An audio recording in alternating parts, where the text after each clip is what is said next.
Hello, everyone. This is Janelle. And this is Tabby. Welcome to our final presentation. Janelle and I are going to go ahead and record this today, this sunny Wednesday morning. And we're going to do our last presentation and give you your homework assignment. So hang in there, we're almost done. Parents, remember you are the key. You are the key to your child's success. The amount and degree of parent involvement is the most influential factor in determining a student's success in school. This is based on a 1994 U.S. Department of Education survey, but I'll tell you, research has proven that time and time again. So parents, don't ever underestimate your involvement and the changes and difference that you are making in your child's life and success in school. So this is just, a couple reminders about as we go into an IEP meeting and, understanding each other's roles. So as parents and as teachers, really our ultimate goal in that IEP meeting is to collaborate so we can create success. So we want to see your child, the student, succeed. So really, parents, as you're going into an IEP meeting, your job is to make sure that you're clearly expressing your child's needs. You want to make sure that you're coming to appointments prepared, right? So make sure that you're doing your homework, preparing your report, reviewing your child's progress as well. Come prepared with a list of questions that you want to ask to the team as well. And sometimes this is hard because as parents, we go into a meeting thinking about our child and our child's needs, but really try to remember that the teacher is serving many families and many students. And so the teacher has a hard job balancing needs as well. Really encourage your teacher, your child's teacher. They're working hard every day for your student. And I can promise you, teachers always want to see your child succeed. So sometimes it's hard for us to see that as parents, but I promise you, teachers want success. And if they're not going to be in that role. So. And lastly, I want you to walk into that IEP meeting really believing deep down in your heart that you are an equal member of the IEP team. So don't be afraid to express your thoughts. Don't be afraid to ask questions. Share your perspective because it is needed. Your perspective helps the team see your child as a whole person, because the team doesn't see your child at football practice or, at gymnastics. They don't see them out in an employment situation when your child has a job, but yet they want to know how your child is performing and succeeding out in the community as well. Teachers, as you're walking into that IEP meeting, you just want to remember to communicate regularly. That's not just in the IEP meeting, but before and after the IEP meeting. Make sure that you're sending positive notes home too about the student's success. As a parent, sometimes it feels like we hear too many, oh, your child needs to do this, needs to do that. And sometimes we just want to hear about those small successes. It's great if you can give parents multiple ways to contact you. One way doesn't work for every parent. I can tell you in my email, it's probably the most reliable, but I also have like 25,000 unread emails. Ugh, if you're a zero inbox person, I applaud you, but give them different ways. I know for me personally, I tell people if you really need me, a Facebook Messenger is really quick because when I've read that message and I know I read it, so it holds me accountable to answer you. Text message, a phone call, and that might vary by parents as well.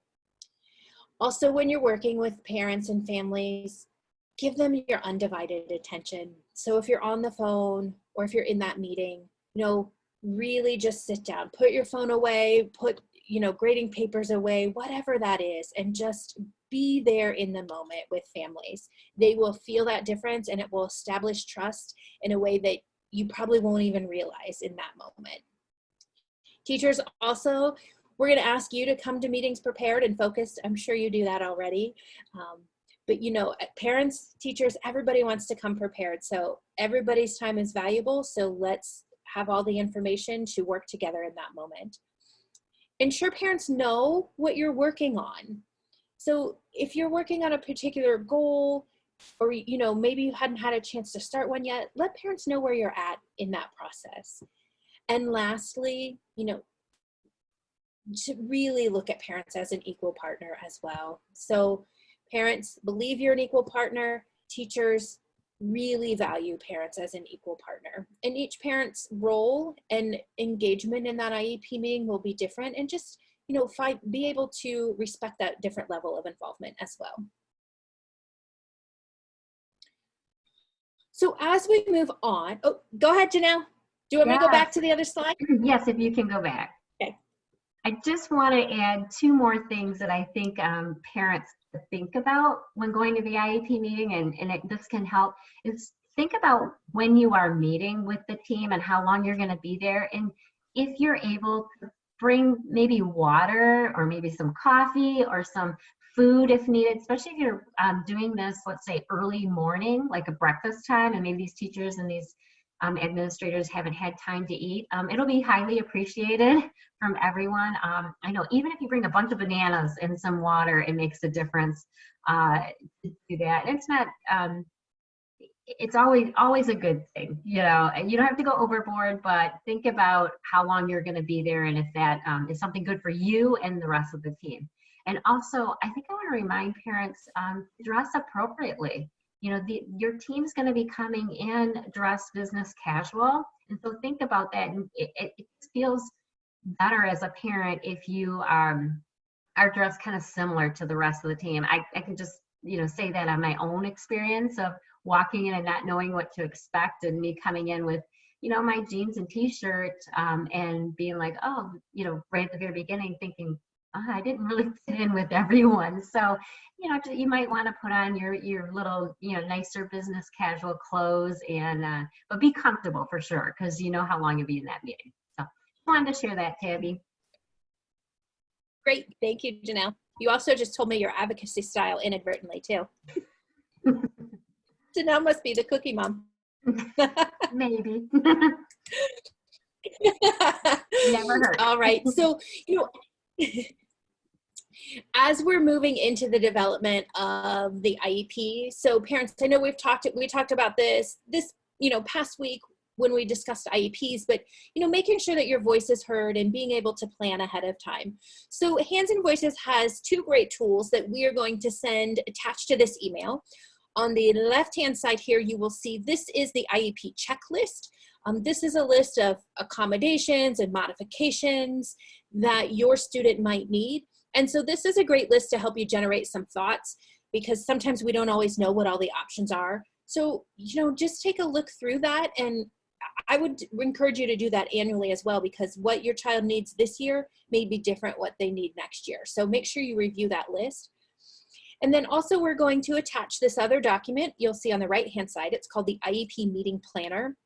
We're going to talk about this as well. But this document helps you prepare. So it tells you what to do before, during, and after your child's IEP meeting. You can find both of these and more, resources at handsandvoices.org under the ASTra tab. So all the resources that we've talked about over the last 6 weeks are included on that page as well. So this is just a little bit more about the Hands and Voices IEP checklist, things that are included underneath here. So assistive technology, communication accommodations, instructional accommodations and modifications, physical environment accommodations, is the classroom too loud? What can be done to help, cut down the echoes and the reverberations? Any other accommodations that might be appropriate for a deaf or hard of hearing child as well. Do you want to add anything, Janelle? I think that's a no. Okay, I'll go on. So in that document, in the IEP meeting planner, so, as you're preparing to go to your IEP meeting, this is what you want to make sure that you're doing as a parent. You're going to want to review your child's records. So, you're getting progress reports during the last year. Review your child's progress. How far have they come on their goals? You also want to make sure when we get there during the IEP, that you're doing that with the team as well. So kind of close out those old goals. I know I'm jumping ahead, but so review records, and that may include reviewing the most recent evaluation report as well. Even if you're in year 2 or 3, you might want to look at that and even see, you know, all the progress your child's made in that last 2 or 3 years as well. You'll also want to really network. So especially if this is your first IEP meeting, talk to other parents in the district, and this, you know, talk to other parents in your district of all different, of kids who have different disabilities, kind of so you know what your district is historically provides, or what, you know, how IEP meetings go. You can learn a lot of important information about your district and about the team members by networking.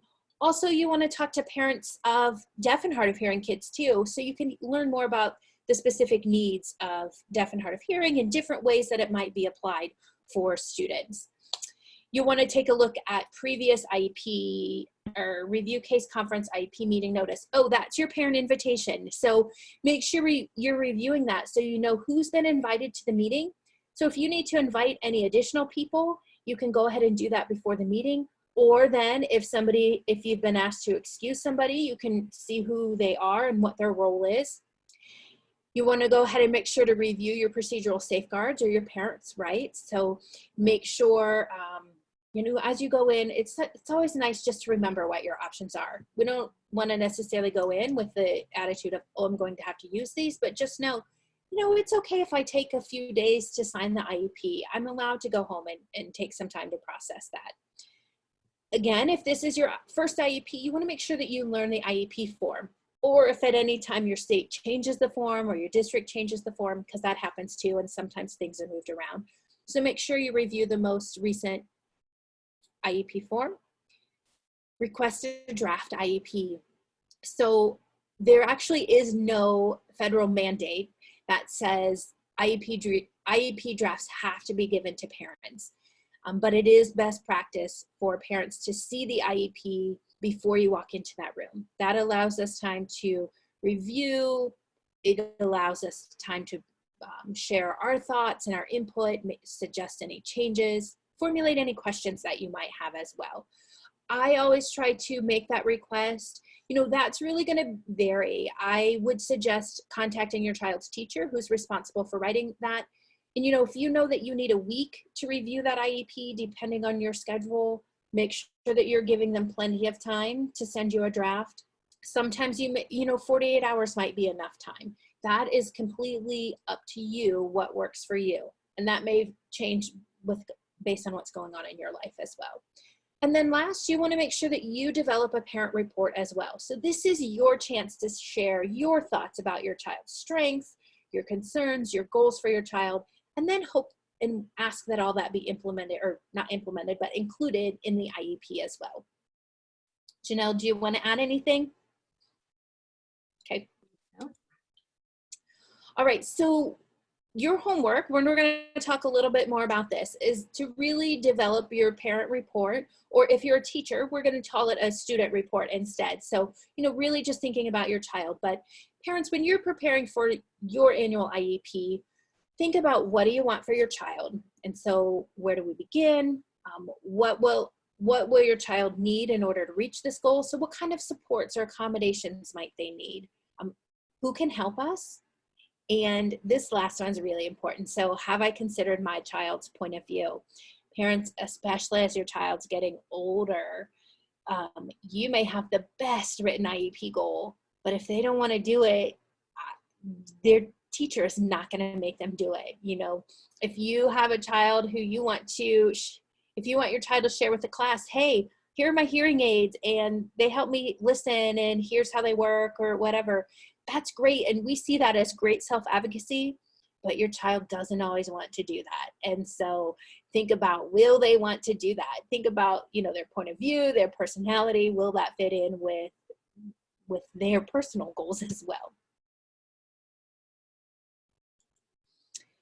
You'll also want to consider, you know, social needs of your child. So their friendships, are those authentic friendships? Do they have a lot of friends? How can we help ease the social anxiety? How can we help develop relationships?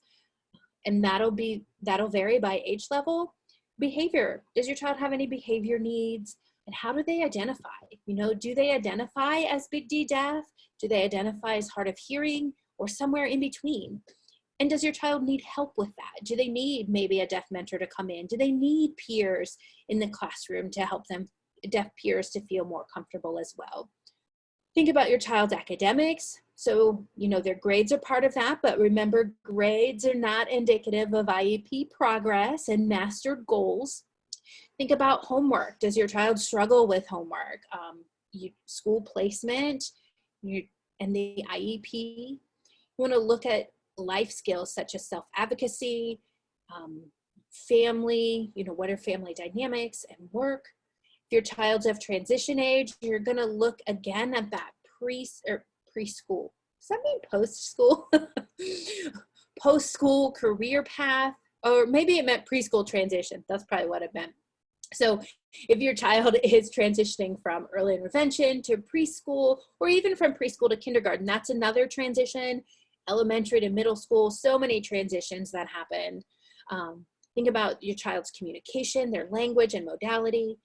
And again, back to special considerations, right? Consider the child's full range of needs. These are all fall under special considerations. So think about all different areas as you're preparing your child's report. So here's a sample parent report that you can use. Janelle and I, we're going to include on our emails a blank form. I said Janelle because she has this document already. So she's going to share with Ohio. So thank you so much. We're going to send out a report that's fillable, so you can fill it in. You can either write by hand, or you can type that in and just fill in this information. So parents, after we've planned, now we're going to go to the IEP meeting, things that you want to make sure that you're doing. Arrive early. So try not to arrive right on time. It's kind of like going to a doctor's appointment. They actually want you there a little bit early so we can start at 9 o'clock. If the team's not introducing themselves and you don't know who people are, please just ask for, could we do quick introductions? There's some new faces in the room. I'd like to know who you are. Or if you bring somebody with you, it's equally as important to say, hi, this is Janelle, the ASTra advocate who came with me today. You want to ask to review your parent report. So if you haven't had a chance to get that incorporated in the IEP draft already, and even if you have actually, it's really important that you go through and share your perspective as a parent. So the rest of the team understands where you're coming from and your goals for your child and the strengths that you see in your child as well. We're going to work as part of the IEP team to develop all required components. Remember, we talked about all those different components. And then, really work to finalize the IEP. And then lastly, when it says remain calm, it makes it seem like all IEP meetings are stressful and tenseful, and they're not at all. So I don't want you to think that every IEP meeting is like this scary thing and you need to be scared of it. IEP meetings are actually really great. It's a lot of fun to come together and hear how great your child is doing and work together to create those goals for next year. So, if tensions do get high, just remain calm. It is okay to ask to take a break as well. And sometimes that may mean you can simply say, especially if the meeting's gone long, can we take a quick bathroom break? Can we get a drink of water? Then just come back. And sometimes that can be the only change that's needed in a stressful situation. Janelle, anything? I thought I saw you start to raise your hand earlier. No, you're doing really well. All right. All right, so after the IEP meeting, this is actually the really hard part, believe it or not. So we've just reviewed you want to make sure that you go home and review the IEP. If the team came to finalize the IEP, go through and review it, make sure that it's everything that you understood. Make sure when you receive your prior written notice that you're reviewing those notes as well, and then attach it to the IEP so that's all together. And then you want to make sure that you sit down and talk to your child about the IEP goals and how that's going to look, especially if anything has changed, right? Maybe we took away speech therapy or we added more. You'll want to let your child know that. Of course, the teachers are likely going to let the child know, your child know as well, but you go ahead and take that chance too, because they need to know that you know about the change and that everybody decided this together and that we're all here to support your child. Parents, it's also your job to monitor progress, right? So it's not just up to the school to measure and monitor progress. This is where the hard part comes in. So sometimes it's easy to forget. We're busy with our daily lives and we kind of forget to check in either with the teacher or with that progress report or even our child. So don't forget to just have some periodic conversations with the staff and with your child and see how everything's going, which falls right into number 3 there. So communicate regularly with your child's IEP team. You know, if anything has changed that your team needs to know about, let them know, especially if you've gone to a recent, audiology appointment, maybe there's been a change, or maybe you've noticed a change in, how your child's listening at home, and you want to know if they've experienced it at school. Do we have an ear infection? Do we not? You just never know. And so it's important to make sure that we see how your child is doing in different environments. So that's why we want to continue to communicate. I would also add to this IEP, or, after the IEP, keep a copy, file your IEP away. Make sure that you have your files cleaned up and prepared for over the years, especially if you're starting with, your child's moving into transition. I think the best advice I can give you is start that binder now. I didn't do that and I wish that I would have, but you'll want to make sure that your IEP is handy. So if anytime during the year you have questions, you can pull it out instead of emailing the teacher and asking for a copy of it. So keep your files up to date too. Janelle, I know I saw your hand that time. Yes, thank you, Tabby. I just want to mention one thing. If after that meeting you go home and you're looking at the IEP and something wasn't right and you find out what that is, maybe it's a service that wasn't provided that you had asked for, or not enough for the service, or the placement you aren't happy with after really discussing it with maybe some of your family, you can ask for written notice after that IEP. So you can, go back to the team, they will give you time, to think about it. And you can, anything in the IEP that you feel you are not, you don't feel right about, and you don't think that the school is providing appropriate services, ask the school for written notice for that specific thing. This is your right to have documentation that you didn't agree with it. And I know during the meeting there's so much that's happening, so you may not think about that at the time. So just wanted to make sure that you know that you have the right to do that after you go home from that meeting. Yes, great. Thank you, Janelle. Also, just to tag on to that, just remember there's nothing that, we generally say, there's nothing that happens in an IEP meeting that cannot be changed later. So you have the right as a parent to call an IEP meeting at any time.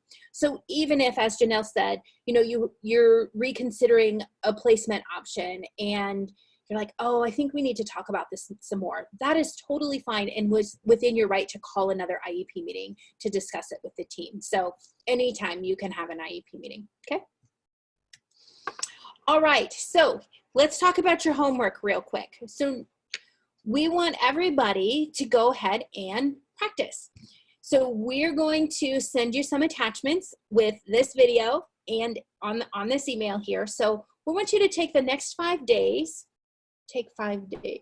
I think we must have made a typo on that. Sorry about that. But take 5 days, and we're going to use this next slide as a guide and to develop your student report, either about your child or maybe a family you know. So teachers, if you're going to participate as well, just pick a student you know. Maybe you have somebody's IEP coming up, and you can use this a real world application So parents, if you have an IEP meeting coming up, this is a great time to prepare as well. So you may also want to go ahead and use that IEP and 504 checklist that we will include as well to think about different accommodations and modifications that your child might need.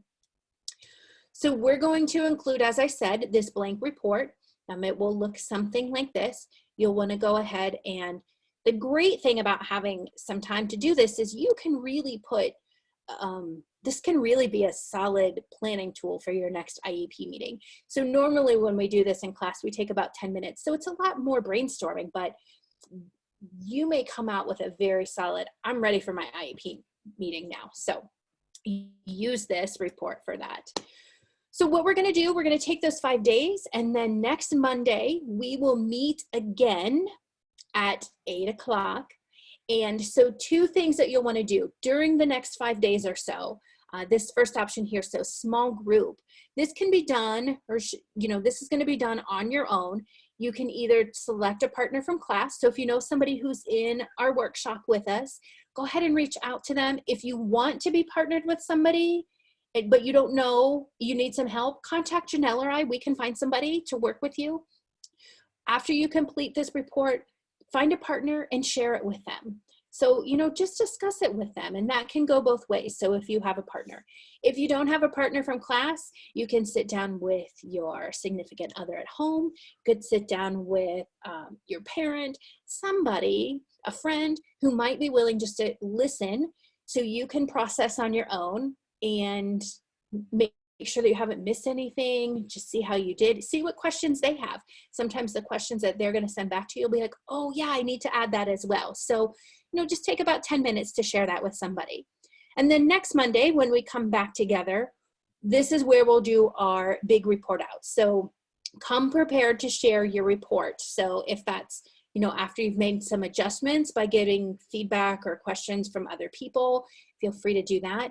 You'll just want to bring your student report, and we're going to ask you to share the report, share with us what you liked about doing the report and what you learned from doing the report.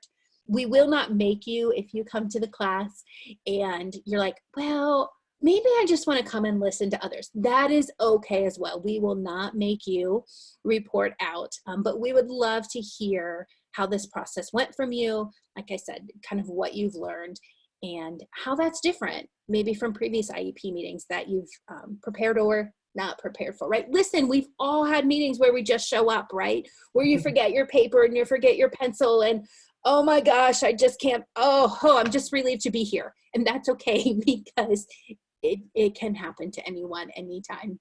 Janelle, what did you want to add?